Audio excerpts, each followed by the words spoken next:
maayos ang kasunduan. Upang unti-unting maiangat mula sa kahirapan at mabigyan ng sapat na pagkain at Wow, nutrisyon wow, ng wow, mga wow. pamilyang Pilipino, pinangunahan ng Department of Social Welfare and Development ang programang Walang Gutom 2027 Food Stamp Program. Isa ito sa mga priority programs ng gobyerno para tugunan ang kakulangan sa pagkain ng bawat pamilyang Pilipino, lalo na ang mga napapabilang sa tinatawag na food poor criteria.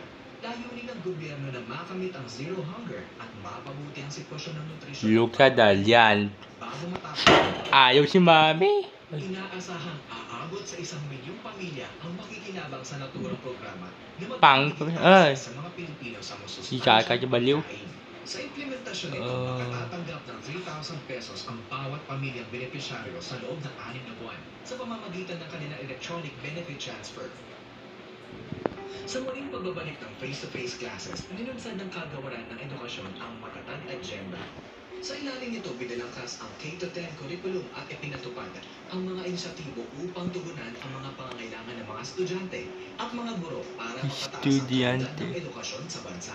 Sa katunayan, sa pagbubukas muli ng face-to-face classes para sa school year 2022-2023, nakapagtala ito ng mahigit 28 milyong mag-aaral na nakapag-enroll.